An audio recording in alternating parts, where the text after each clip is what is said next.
Ce matin, vendredi 9 juin, en prenant ma voiture pour me rendre au travail, je fus amené à éteindre la radio parce que des mots arrivaient dans ma bouche. Et les mots étaient tohu bohu. C'était d'abord ces mots-là. Puis l'idée était que la création est une recréation à partir de quelque chose et pas à partir de rien. Dieu ne nous a pas créés à partir du néant, à partir de rien. Alors j'essayais en pensée de mesurer l'écart de temps qu'il y a entre le verset 1 et le verset 2 du premier chapitre du livre de la Genèse. Verset 1. Au commencement, Dieu créa les cieux et la terre. Au verset 2. La terre était tohu bohu, traduit souvent par informe et vide. Il y avait des ténèbres à la surface de l'abîme, et l'Esprit de Dieu se mouvait au-dessus des eaux. Tant d'années se sont passées entre la terre de Genèse 1, 1 et celle d'après, qui se présente ténébreuse au plus haut niveau. Au plus haut niveau, puisque les ténèbres des profondeurs de l'abîme ont atteint aussi sa surface. Je me suis senti alors comme obligé d'admettre que l'écart était immesurable. Immesurable entre ces deux versets. Quelques années, quelques siècles, quelques millénaires, on ne sait pas. Rien ne nous indique une quelconque temporalité. Alors je sais que certains théologiens se sont laissés aller à des pronostics sur les temps de la création. Mais s'aventurer à donner des chiffres serait futile et erroné.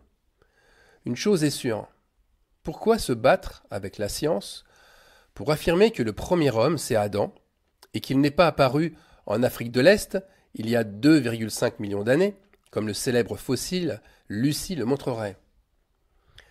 Cela dérange tellement de théologiens que l'espèce humaine soit apparue ailleurs qu'au Moyen-Orient, ailleurs qu'en Mésopotamie. Ils confondent encore, à cause de leur vanité, deux créations. Adam est le premier homme de la nouvelle création, celle où l'homme fut créé à l'image de Dieu. L'image de Dieu, c'est la parole. L'homme parle, et j'avais développé cette vérité dans un message du 4 décembre 2022, intitulé « Faisons l'homme à notre image ». Donc avec la parole, l'homme peut, pour la première fois, parler à Dieu, et Dieu peut lui répondre. C'est avec le premier Adam que la prière existe. Mais revenons à Lucie. Revenons à ce fossile de grand singe, découvert en Éthiopie. C'est une création beaucoup plus ancienne, qui n'est pas un être humain créé comme Adam, à l'image de Dieu. C'est aussi simple que cela. Il n'y a rien d'autre à rajouter. Il existe donc sur cette terre des vestiges très anciens d'une civilisation pré-adamique qui continuent et continueront à être découverts. Elles ne contredisent pas la Bible, elles mettent à mal les doctrines religieuses. Maintenant, combien de temps a-t-il suffi à la terre pour devenir un lieu informe et vide, un lieu de désolation totale? Alors oui, j'emploie bien le verbe devenir, car le verbe être, qui est traduit de l'hébreu, eh bien c'est aya. Aya qui possède le sens de devenir. La terre devint informe et vide. Ce verset ne nous renvoie pas à une constatation, mais à une conséquence, une lourde conséquence. La terre, petit à petit, devint un lieu de chaos, un lieu de destruction. Elle ne l'était pas au départ. Dieu ne l'a pas créée ainsi. Parce que Tohu, lui, va dans le sens de vanité. La terre était remplie d'esprit de vanité, donc de vaniteux, de Lucifer.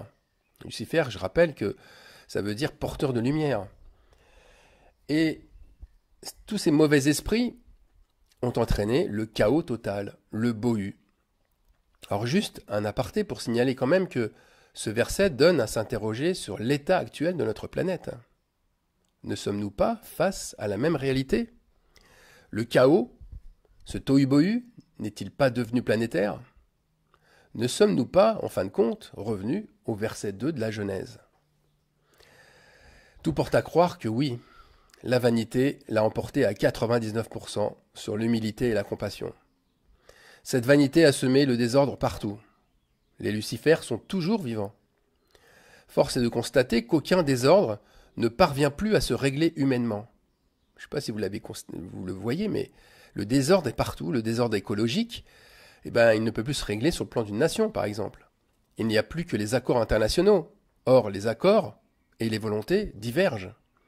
À quoi sert à la France, par exemple, et même on peut dire à l'Europe, de diminuer de manière drastique ces gaz à effet de serre? Et les gaz à effet de serre, je rappelle, c'est les hydrocarbures, pétrole, gaz, etc. Donc à quoi ça sert qu'ils diminuent fortement si les autres pays, comme la Chine, l'Arabie Saoudite ou les Américains, ne le font pas assez? Alors la contradiction, elle ne s'arrête pas là. Elle l'est aussi pour l'économie, qui est un désordre mondial sans précédent. Les spéculations, les profits augmentent sans cesse et sans limite. Un crack à la bourse de New York, ça fait dégringoler des actions en cascade à travers le monde, et ça provoque des faillites à répétition aux quatre coins du monde. Le désordre de l'argent fait qu'il appauvrit la majorité et qu'il enrichit à l'excès une toute petite minorité, très petite minorité. Alors le désordre se duplique aussi dans les institutions, au sein de la culture, qui est propre à chaque pays, dans les courants migratoires, qui deviennent complètement ingérables, dans les valeurs humaines, qui se sont inversées, le mal prenant la place du bien. Tout semble ne plus tenir et surtout être hors de contrôle. Tout part en déliquescence, en fumée partout. Alors il y a une lumière qui brille fortement. Et cette lumière, c'est que tous ont bâti sur le roc de la vanité. Et la religion, elle s'est tout de suite emparée de ce roc, pensant être sa principale force. Le chaos est mondial, et il fait peur à tous les scientifiques, les politiques, les décideurs du monde entier, même si leur vanité les rend encore plus égoïstes. Il y a 2 années de cela, le secrétaire général de l'ONU, Antonio Guterres, avertissait le monde que la situation climatique actuelle était un aller simple vers un désastre. Le désordre climatique, mais ce n'est que le reflet de tout le désordre que l'homme provoque. Et la nature, elle révèle encore une fois la vérité. Les solutions existent, certes, on en prend conscience, mais tout est hors de contrôle. Les solutions sont déjà dépassées. Il fallait le faire avant, ça c'est le leitmotiv. On ne peut qu'essayer de repousser de quelques années l'inéluctable. À chaque coin de la planète, il règne une pensée qui obsède et qui pousse l'homme à la résignation ou à une fatalité, mais tout ça le plongera inévitablement dans la détresse. De ci, de là, des voix s'élèvent. Comment, par nos efforts, pouvons-nous inverser la tendance macabre? Eh bien, c'est une question vide de sens, car lutter contre le chaos est inutile. D'abord, parce qu'il est trop tard. Les eaux sont toutes impures. Je fais référence à Genèse 1-2. Les eaux sont toutes impures. Ensuite, parce que le chaos a toujours été là, pour une cause divine, pour qu'une nouvelle création s'impose.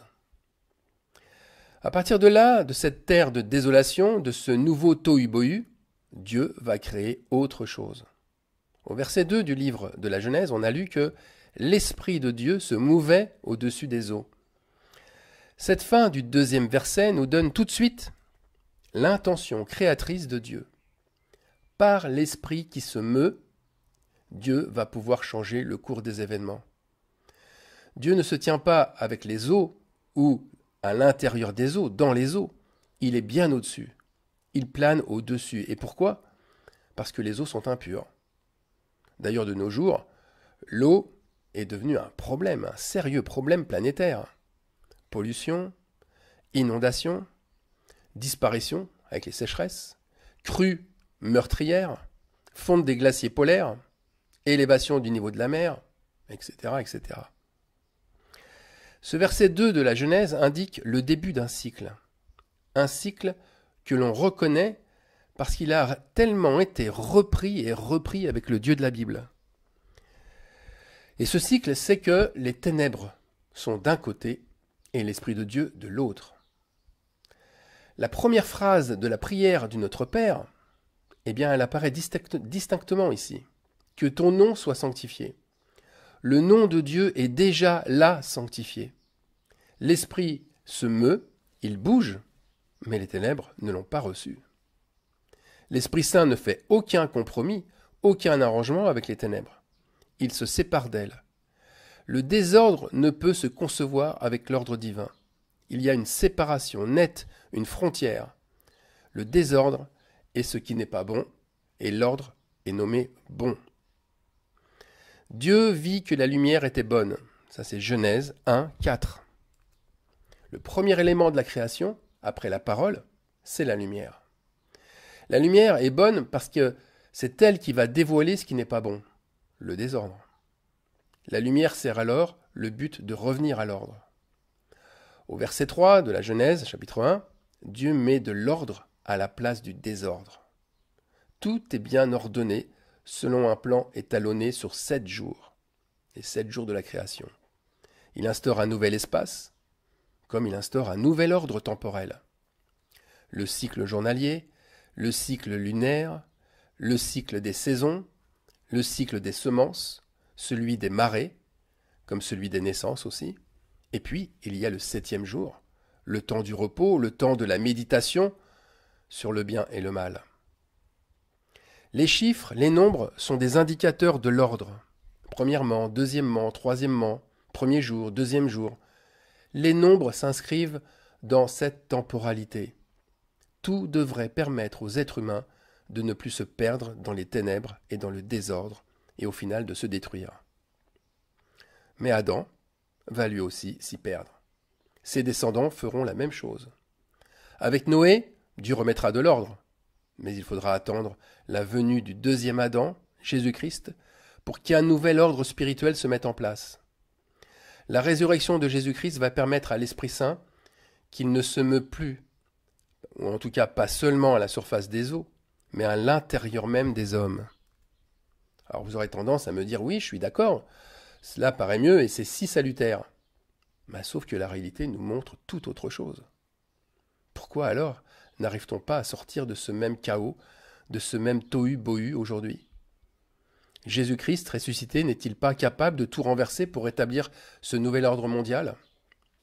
La réponse est oui, bien sûr qu'il peut, bien sûr qu'il en est capable. Mais ce n'est pas le moment. Ce n'est pas le moment car l'intention de Dieu, c'est que tout doit arriver à son terme, à son éclosion totale. Avec l'ère adamique, le temps est devenu une composante essentielle. Le méchant comme le juste doit éclore complètement. Ils doivent tous deux parvenir à leur maturité. Lisons Ecclésiaste chapitre 3, verset 2. Il y a un temps pour tout, un temps pour naître et un temps pour mourir, un temps pour planter et un temps pour arracher ce qui a été planté. Arracher ce qui a été planté. Salomon, qui a écrit l'Ecclésiaste, avait une grande sagesse. Il avait demandé à Dieu et Dieu lui avait donné. Et il avait compris que tout est une affaire de cycle, de temps et de maturité. Pour le juste qui a été planté, puis arrosé par l'onction divine, il y a un temps pour l'arracher à sa condition. Car Dieu se cherche et il met à part un peuple saint. Il met à part des adorateurs en esprit et en vérité. Rappelons-nous que Dieu cache ses élus. Jésus-Christ a montré ce temps de ténèbres intenses où il dit la chose suivante à ses disciples. « Vous serez haïs de toutes les nations à cause de mon nom. » Tiens, encore les mots « à cause de ».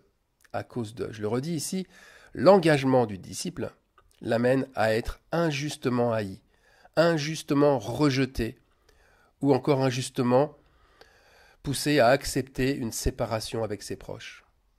À cause de l'Esprit Saint, il devra renoncer à ce qu'il a de plus cher. Et bien à partir de là, le Seigneur verra sa moisson devenir mûre, prêt à être arrachée. Et cette nouvelle création, elle commence quand ?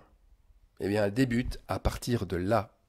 Elle commence à partir de ce verset de Matthieu 24, chapitre 24, verset 13.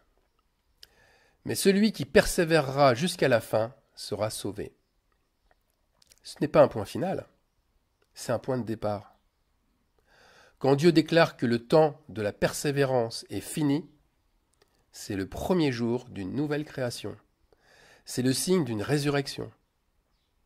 Alors, on pourrait reprendre le verset 3 de la Genèse, du premier chapitre, en disant les choses ainsi. Dieu dit que mes fils soient, et ses fils furent. Dieu vit que ses fils, ainsi créés, étaient une bonne chose. Et Dieu sépara ses fils des fils des ténèbres, parce que eux avaient persévéré. Dieu appela ses fils Nikao, car ils ont été victorieux du monde et du mal. Ainsi il y eut un nouveau matin. Ce fut le premier jour. Et moi je dis que le texte pourrait continuer, c'est vrai. Le livre de l'Apocalypse serait alors tout à fait indiqué à partir du chapitre 21. Le second jour. Et bien moi je dirais que le second jour, Dieu dit qu'il y ait un nouveau ciel et une nouvelle terre. Car le premier ciel et la première terre a disparu, et la mer n'est plus là. Et Dieu fit descendre du ciel la ville sainte, la nouvelle Jérusalem, préparée comme une épouse qui s'est parée pour son époux. Car le nom de Dieu et de la ville est écrit sur elle, sur cette épouse.